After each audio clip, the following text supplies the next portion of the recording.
that fine ass lady comes out of the shower and then all of a sudden she turns into like some weird fungus monster, bro.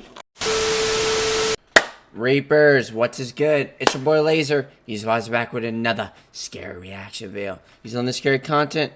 So to laugh. He has reacting to top 5 scariest monsters created by Stephen King. Stephen King's like the CEO when it comes to scary monsters. We're dive straight. If you enjoy scary content, you want to scary reviews, the features, please like button. You subscribe, and turn notification bell icon. I stream every night Twitch. Go check out Scariest, fucking amazing. Let's dive straight in this video. King has conjured up some truly terrifying creatures, monsters, and places over the years, with the right of becoming one of the greatest, if not the greatest, horror novelist of all time. His characters are often beings of unimaginable evil that test the limits of our protagonists. Now, some of these characters are human, and some are supernatural entities with dark powers that can twist worlds into chaos. So today on Top 5 Scary Videos, I'm going to be counting down our list of the top 5 scariest monsters created by Stephen King. However, on this particular list, I'm going to be keeping things fresh, as we so love to do over here on Top 5. So saying that, honorable mentions go out to Pennywise, Kurt Barlow, and the Overlook Hotel. Also, before we begin, be sure to stick around until the end of the video, where I'll be responding to some of your comments. And with that, let's jump in. Coming in at 5, Annie Wilkes from Misery. This isn't what happened last week. Have you all got amnesia?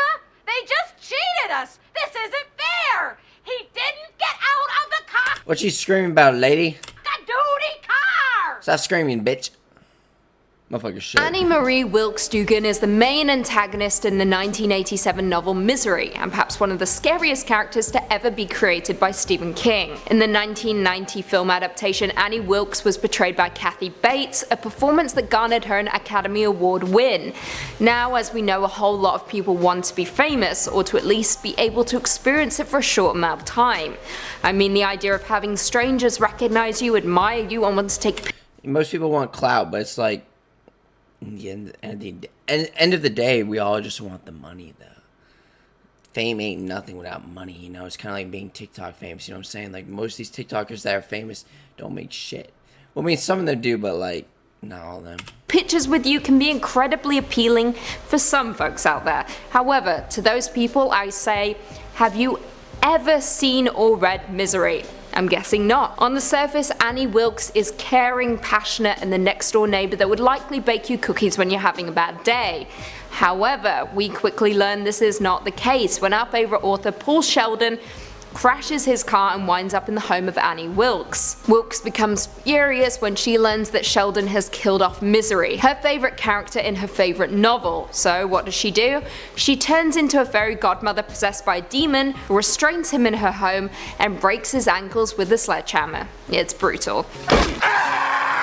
She is perhaps one of the most cunning and devious characters in not just a Stephen King novel, but in all of literature. And what makes her truly terrifying is that she could be real. She is not Pennywise, a shape-shifting entity lurking in the sewers. All the entity be shape-shifting while I be rapping on this beat. The graffiti still be addicting and I be stacking on my bread. Go check out my song Shape-Shifting Entities on all platforms. Annie could be anyone. She could be your next door neighbor or even a distant relative, and that's what is so terrifying. Who knows what people are hiding behind a cheery facade? Maybe a sledgehammer. Coming in at 4, Margaret White from Carrie. And then the girls, they all laughed at me and threw things at me. And he was weak. Say it. No, Mama. He was weak. No. I forgot how weird Stephen King movies were, bro. Like, I'm not saying this is weird, like, this is normal, like, you see crying and screaming all the time in movies, but it's like, I remember, was 𝐂𝐤𝐿 by Stephen King, or is that a different person? 𝐂𝐤𝐿 was Stephen King, right? Hold on, let me look that up. I know 𝐂𝐤𝐿 was very weird. Hold on. 𝐂𝐤𝐿. It was, yeah. He was weak. Say it. No, Mama. Now, for some who don't quite understand the abusive undertones, well, overtones in my opinion, Carrie would seemingly look like the villain in the novel and 1976 film of the same name. I mean, she's a telekinetic girl who kills everyone at the high school prom. That's pretty damn evil, right? Wrong. Carrie is no villain, she is the victim. Aside from the bullies at Carrie's high school who pour pig's blood on her and pelt her with sanitary pads, her mother Margaret White is the true villain of the story. She evidently has some serious mental health issues and has devoted her life to being a Christian who believes everything is a sin, even sexual intercourse, including within marriage. Now, Margaret does have love for Carrie, but that love becomes warped due to her bizarre perspective on reality, which oftentimes results in wild fits, rants, and tantrums, particularly during times when she catches Carrie doing something that she deems sinful, which is essentially anything that isn't to do with the Bible. Carrie's punishment is reading passages from the Bible or being beaten with the Bible. Margaret even sometimes locks her inside of a small closet filled with religious icons so she can pray for forgiveness. Quite literally, from the time Carrie was born, Margaret has made her life a living hell, while making Carrie believe that she is unfit for the world she's living in, making her an easy target for bullies. Margaret, upon discovering Carrie's telekinetic powers, considered her to be a Satanist, and brutally punished They suck each other's blood. Most satanic shit ever. her. Now, like our previous number, what makes Margaret so damn terrifying is that she's simply a middle-aged woman in Maine, meaning that a monster could literally be hiding behind any door. Coming in at 3, Mrs. Massey from The Shining. Lorraine Massey is an eternal guest at the Overlook Hotel, and is perhaps the most recognizable spirit in the film adaptation of The Shining. She is the ghost that resides in room 217, or 237 depending on which medium you're meeting her through. On first appearance, she is beautiful, but quickly reveals herself to be a vile, decomposing creature who has nothing but bad intentions for the poor soul who enters her room. For context, Lorraine was known to seduce young bellboys into her room where they would engage in sexual acts. However, one day when she Wait, are they talking... Bro, I was zoning out. Are they talking about that scene from The Shining where, like, that weird-ass monster bit, that fine-ass lady comes out of the shower and then all of a sudden she turns into, like, some weird fungus monster, bro? she was full of self-disgust, she committed suicide by cutting her wrists in the bath. Now, why she has so much hatred towards guests is beyond me, but what is made clear to us is that she wants to bring pain and misery upon all visitors to her suite. Stephen King has created some truly vile and terrifying monsters in literature, but Mrs. Massey is by far one of the scariest simply because she is a moldy, naked corpse who refuses to stop haunting you, even if you're a 5-year-old boy. No one is safe. Coming in at number 2, Randall Flagg from the Dark Tower series. Randall Flagg is so terrifying he has appeared in 7 novels by Stephen King, with his first appearance coming to us in The Stand as a demonic figure who wreaks havoc after a plague kills most of the population. Now, his character backstory is incredibly dark, with Randall being given to a mill owner and his wife to be brought up to learn the ways of men. At the age of 13, he grew bored and burned down his home before being raped by a wanderer. However, instead of returning home, he sought to fulfill his destiny instead. Dude, look at that monster. Oh.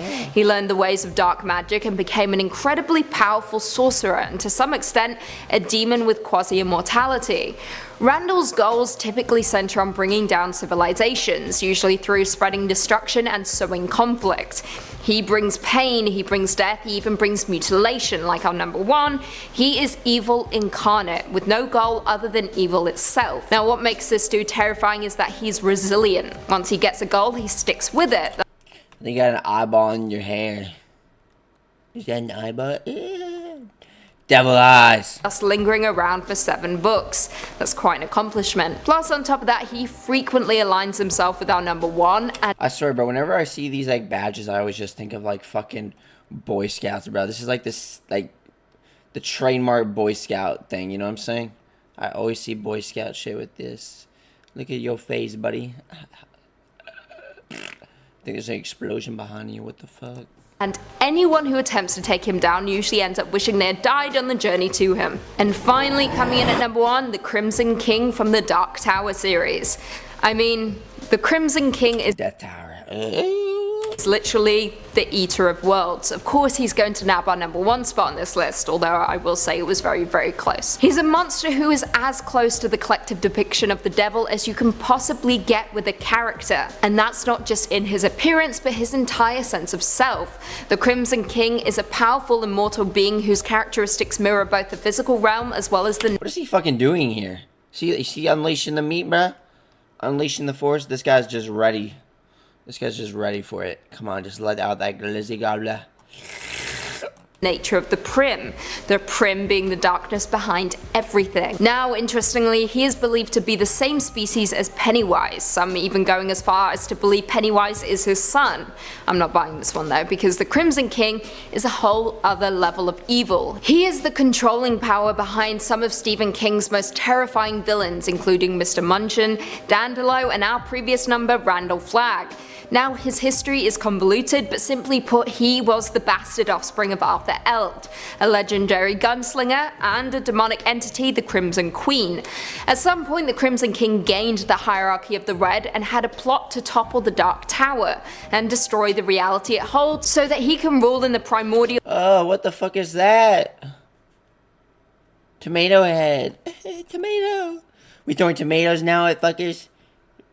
Buddy, I think you got some tomato sauce in your mouth. chaos. Yeah, this dude Chaos. is evil incarnate with one goal: to bring misery and death to all. Wow. Well, there we have it. Do you guys agree? Well, guys, that's it for this video. Hope you enjoyed. Which one of these monsters was the most scary to you? If you usually scary content, use more scary videos, features, and to do. I'll see you next one. Peace. Extra large money.